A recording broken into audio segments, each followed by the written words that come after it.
que não têm essa sexualidade associada à agressividade. Aliás, os homens que não têm a sexualidade associada à agressividade, eles se sentem até diminuídos socialmente, porque eles não são bons paqueradores. Por exemplo, um menino de 16, 17 anos que não tem essa raiva de mulher, ele não sabe contar uma mentira, contar uma história de amor, dizer que ele está apaixonado por ela, é só para transar com ela daqui a 2 horas, né? E para daqui a 4 horas dizer que já passou o amor. Essa cara de pau é privilégio do cara que tem raiva de mulher. Então, o tipo mais delicado é ruim de paquera e às vezes ele, quando o mocinho, ele inveja o paquerador, e pelo menos o sucesso do paquerador, né? E ele não percebe que ele, na verdade, é um ser moralmente talvez um pouco mais sofisticado, que ele não fez esta associação, que ele não tem raiva de mulher, apesar de sentir desejo por ela. Esse tipo, por exemplo, tem muito mais facilidade de se encantar por uma mulher onde as afinidades predominam, porque quando eu falei que tem o fator de irritação e o de encantamento, o fator de encantamento são as afinidades. E o fator de irritação são as diferenças, né? Na nossa cultura, afinidades encantam e diferenças irritam.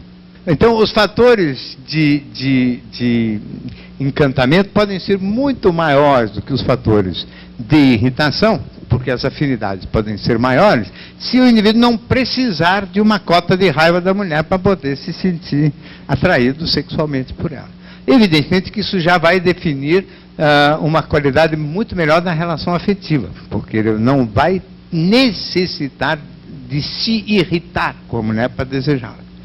Essa coisa de se irritar para desejá-la, todo mundo sabe que o sexo muito frequentemente se alimenta, por exemplo, de brigas, né?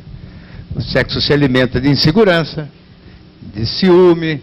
Sempre são fatores em que o indivíduo está irritado ou botando em dúvida a dignidade da outra pessoa, não é? E aí o desejo parece que sempre aumenta, né?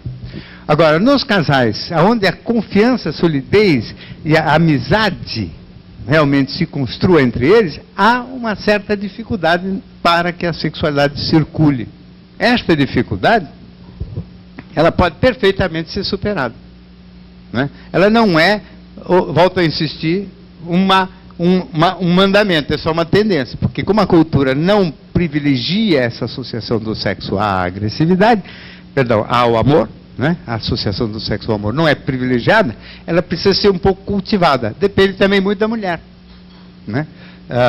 Principalmente a longevidade da relação afetiva depende muito da mulher, porque eu acho, e também infelizmente não dá para falar isso aqui em 2 minutos, porque o sexo no casamento e nas relações longas é um tema sozinho para vários cafés, não é? Mas eu acho o seguinte, se as pessoas entendem que o sexo e o amor são coisas diferentes, por exemplo, né?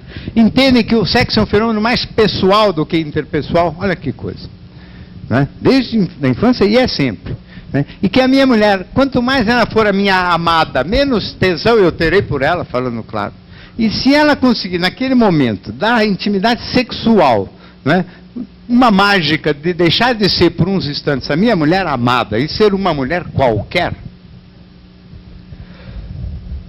todo mundo sabe o que eu estou falando, né? Por exemplo, quer dizer, sabe não, mas pressente, por exemplo, quando um casal, casado há tempo, já até meio enjoado um do outro, vai no motel, o simples fato de ir no motel recria uma atmosfera.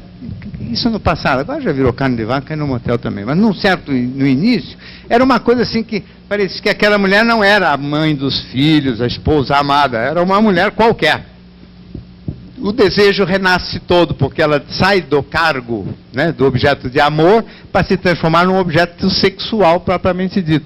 É como se o amor fosse sempre um negócio para cima, né? Assim, de encantamento, e o sexo um pouco para baixo, né? Ou como eu falo de brincadeira, que o amor é altaria, o sexo é baixaria, né? Então, é preciso que, ao se compreender isso, né, na hora do sexo se muda o canal, desqualificando momentaneamente o clima amoroso e criando um clima erótico, que é de baixaria. Agora, que é óbvio, todo mundo sabe também, que é muito melhor transar com um parceiro amoroso, ou seja, ter esse elemento erótico de baixaria com um parceiro amoroso, porque o maior problema da relação sexual sem envolvimento amoroso é depois. Porque até a hora do fim da relação vai tudo bem. Agora depois é aquele inferno. O que está fazendo essa criatura aqui? Se a gente colocar uma coisa nesse jeito que eu estou falando, em que aquela mulher que acabou de se transformar numa mulher qualquer ou numa mulher vulgar, logo que acabou a relação sexual, a gente se abraça e ela volta a ser a minha mulher amada, é uma maravilha. Então é óbvio que o sexo e o amor combinam muito bem, mas não é simultâneo, entendeu? Não é exatamente na mesma hora. Essa expressão fazer amor é horrível, ela não funciona. Sabe, amor não se faz, amor é uma sensação de aconchego. E a gente tem relação sexual, que não é amor, e que é perfeitamente possível de amar e ter relação sexual com a mesma pessoa. Mas na hora da relação sexual não é amor, é sexo. E sexo é outro canal. Entendido isso, a vida sexual de um casal pode ser rica e muito rica pela vida inteira.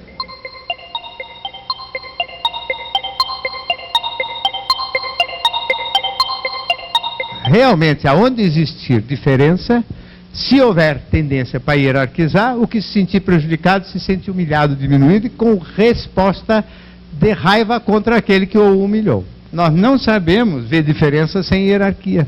Por que a gente não aprende a pensar em diferença como uma coisa só diferente, sem hierarquia, né?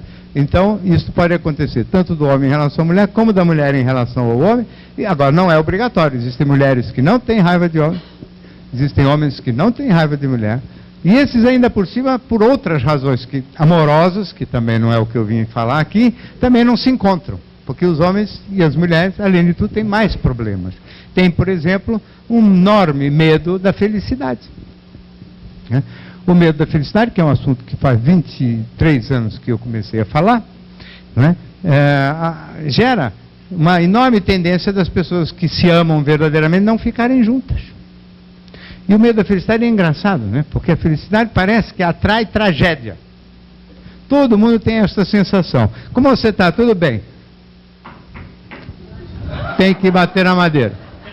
Como se houvesse a necessidade de um ritual de proteção contra alguma ira que se volta contra a gente porque a gente está feliz, né? Este pensamento supersticioso, que também é universal, né, mostra que nós todos temos medo da felicidade. E se alguma coisa traz felicidade muito intensa, é o encaixe amoroso para valer. As pessoas, quando chegam nesse encaixe amoroso, sempre arrumam uma desculpa para cair fora, né? E é o caso das paixões.